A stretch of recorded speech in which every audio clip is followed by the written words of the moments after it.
नमस्कार, मैं मनीष स्वागत करता हूं आपको अपने इस यूट्यूब चैनल पे।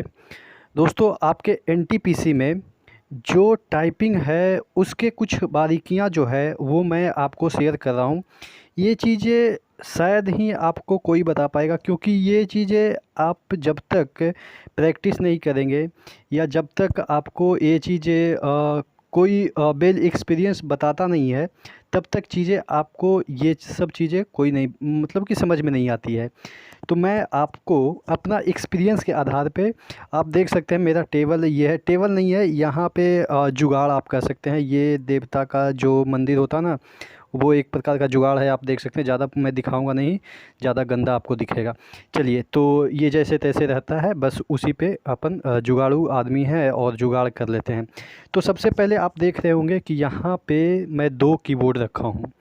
क्या दो कीबोर्ड, एक मोबाइल से मैं रिकॉर्ड कर रहा हूँ, तो दूसरा मोबाइल जो कि मैं आप दिखा रहा हूँ कि इसमें सेटिंग है कि कैसे मैं टाइपिंग करता हूँ और कौन कौन सी बारीकियाँ आपको मैं लाइव आपको डेमो के तौर पे दिखाऊंगा कि कैसे आपको क्या चीज़ें करनी है। पहले वीडियो शुरू हो, मैं आपको एक बुक के बारे में बताना चाहूँगा। ये है आपके जनरल इंटेलिजेंस रीजनिंग का बुक। इसमें आपको हाल फिलहाल में जितने भी क्वेश्चन पूछे गए हैं एसएससी या रेलवे में, उसका कलेक्शन है और उसी बेसिस पे और भी क्वेश्चन का इसमें कलेक्शन दिया गया है। इस बुक का फीचर्स ये है कि इसमें एक एक क्वेश्चन में कितना टाइम लगेगा ये आपको समझाया गया है। कौन से क्वेश्चन हार्ड है, कौन से क्वेश्चन ईजी है, कौन से मॉडरेट है, लेवल वाइज इसमें डिस्ट्रीब्यूट किया गया है। एक एक क्वेश्चन का डिटेल सोल्यूशन दिया गया है। आपको इसमें वीडियो में भी सोल्यूशन दिया गया है। क्यूआर कोड दिया गया है, उसको स्कैन कीजिए और उसका वीडियो देखिए और कंसेप्ट वगैरह सीखिए। तो ये जो बुक है कंप्लीट पैकेज है। आपको ना कोचिंग जाने की जरूरत है, ना किसी यूट्यूबर को फॉलो करने की जरूरत है। तो ये बुक आप देख सकते हैं 4000 क्वेश्चन का यहाँ पे बेस्ट कलेक्शन है। हिंदी माध्यम में भी है और इंग्लिश माध्यम में। आप अपने अनुसार हिंदी इंग्लिश दोनों माध्यम में से कोई भी माध्यम में इस बुक को खरीद सकते हैं। देखिए, ये आपको मैं जो दिखा रहा हूँ वो हिंदी माध्यम का है। इंग्लिश माध्यम का भी इसका बुक आता है, तो वहाँ मैं नीचे डिस्क्रिप्शन बॉक्स में लिंक दे दूंगा,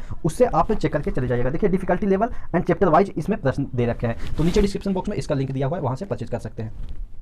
सबसे पहले ये वाला जो कीबोर्ड आप देख रहे हैं ये इसमें लगा हुआ नहीं है, ठीक है ना। अब ये जो कीबोर्ड है और ये कीबोर्ड है, क्या अंतर, इस दोनों में क्या अंतर है? तो देखिए, ये वाला जो कीबोर्ड है वो कहीं से भी मैं दबाता हूँ तो आराम से दब जाता है। इसके कॉर्नर पे भी मैं आपको यहाँ से बारीकी में दिखाता हूँ।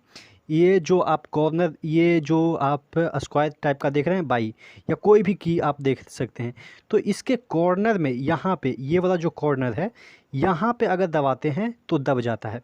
लेकिन अगर इस कीबोर्ड की हम बात करते हैं, इस कीबोर्ड की बात करते हैं, तो इसके कॉर्नर पे दबाइएगा ना तो बहुत देर के बाद दबेगा। देखिएगा कितना देर के बाद दबता है। तो यानी कि देखिए आवाज़ भी करता है। देखिए यहाँ पे अगर मैं, ये सब तो दबाया गया है तो थोड़ा सा लूज हो गया है। अगर हम सिर्फ इसकी बात कर लेते हैं, एक मिनट, थोड़ा सा ब्लर हो रहा ना, एक मिनट, चलिए, और थोड़ा सा कोप अप कीजिएगा। इसकी बात करें, देखिए दब नहीं रहा है। देखिए अब जाके दबा है, देखिए कितना देरी के बाद दबता है।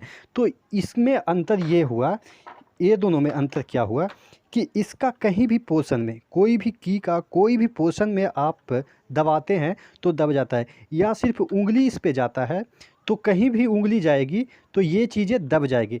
लेकिन इस कीबोर्ड में क्या हो रहा है, इस कीबोर्ड में उंगलियां जैसे जैसे जल्दी जल्दी आप मारेंगे यहाँ पे, तो उंगलियां, सपोज ये वाला उंगलियां यहाँ पे चला गया, ठीक है। जब हम इस तरीके से टाइप कर रहे हैं तो ये जो पी पे उंगलियां जाता है, सपोज ये वाला उंगलियां यहाँ पे गई, तो जल्दी के वजह से इस पे दबाव नहीं हम डाल पाते हैं। तो सिर्फ और सिर्फ क्या होता है, उंगलियां यहाँ पे चली जाती है। लेकिन जब सॉफ्ट कीबोर्ड होता है, ये वाला कीबोर्ड होता है, तो उंगलियां जाते ही दब जाएगी। लेकिन इस कीबोर्ड में क्या होगा कि उंगलियां जैसे ही हम पी पे फेंकेंगे तो ये दबेगी नहीं, क्योंकि मैंने बताया ये वाला जो की है पूरा इसका थोड़ा सा हार्ड है। तो अब क्या करना पड़ता है कि हमको दिमाग में रखना पड़ता है कि हम पी को दबा रहे हैं। जब पी को दबा रहे हैं तो ऑब्वियस है पी पे हम प्रेशर डालेंगे। बात समझ में आ रही है? नहीं समझ में आ रही होगी। कहने का मतलब ये है कि दो तरह के कीबोर्ड रखने हैं। शुरुआत में आपको सॉफ्ट कीबोर्ड पे रखनी प्रैक्टिस करनी है, जिससे कि क्या होगा, उंगलियां फेंकना आप शुरू कर देंगे, यानी कि आपको फेंकने की प्रैक्टिस हो जाएगी। जब आपके पास हार्ड कीबोर्ड आएगी तो उंगलियां फेंकेंगे तो वो टाइप नहीं होगा। तो फिर क्या करेंगे, उंगलियां से फिर वो दबाने का प्रयास करेंगे। देखेंगे कि वहाँ पे जैसे ही आपने दबाया वैसे ही वहाँ पे जो लेटर है वो डिस्प्ले हो गया। ठीक है, बात समझ में आ रही है? तो यहाँ पे आपको दोनों सॉफ्ट की और हार्ड कीबोर्ड में अंतर समझ में आ गया। आप दुकान में जाइएगा तो ये सब चेक कर लीजिएगा, यहाँ दबा रहे हैं तो दब रहा है कि नहीं दब रहा है, कॉर्नर में दबा रहे हैं तो दब रहा है कि नहीं दब रहा है, क्योंकि कॉर्नर से ही दिक्कत होती है। ठीक है, तो ये चीज़ें हैं सॉफ्ट और हार्ड कीबोर्ड जो कि आज मैंने बताया। नेक्स्ट वीडियो में मैं ये तरीका बताऊंगा कि रेलवे एनटीपीसी में कैसे आप 30 का स्पीड विथ एक्यूरेसी यानी कि 95 प्लस एक्यूरेसी के साथ करेंगे। तो उसके लिए बने रहेगा चैनल के साथ, क्योंकि ज़्यादा लंबा वीडियो बनाएंगे तो दोनों हौच पौच हो जाएगा। मैं आज आपको डेमो के तौर पे ये समझा रहा था कि हार्ड कीबोर्ड और सॉफ्ट कीबोर्ड कैसे पहचानेंगे। ठीक है, हार्ड कीबोर्ड का मतलब आपको समझ में आया। सॉफ्ट कीबोर्ड में जैसे ही उंगलियां कहीं पे भी फेंकेंगे तो उंगलियों के वजन से ही दब जाएगा, लेकिन हार्ड कीबोर्ड में क्या होता है कि हमें प्रेशर लगाना पड़ता है। बात समझ में आ गई। यहाँ पे उंगलियां रखेंगे नहीं दबेगा जब तक इस पर प्रेशर नहीं डालेंगे। लेकिन सॉफ्ट कीबोर्ड में क्या होता है कि उंगलियां जैसे ही जाती है कहीं पे, यहाँ पे रखिएगा ये दब जाएगा। ठीक है, या दब नहीं जाएगा, कॉर्नर किसी भी पार्ट को इसको दबाइएगा वो दब जाएगा। ठीक है, किसी भी पार्ट को दबाइएगा। लेकिन हार्ड कीबोर्ड में क्या होता है कि बहुत सारे ऐसे सेक्शन होते हैं, जैसे ये ऊपर वाला सेक्शन हो या नीचे वाला सेक्शन हो, ये कॉर्नर की मैं बात कर रहा हूँ, वहाँ पे दबता ही नहीं। यानी कि जो ये बॉर्डर कॉर्नर नहीं, पूरा बॉर्डर जो है वो कहीं पे दबाइएगा तो थोड़ा लेट से दबेगा। तो ये अंतर होता है हार्ड कीबोर्ड और सॉफ्ट कीबोर्ड में। आशा करते हैं चीज़ें समझ में आई होगी। इसी तरह के वीडियो के लिए बने रहेगा चैनल के साथ। नेक्स्ट वीडियो में मिलते हैं, तब तक के लिए धन्यवाद।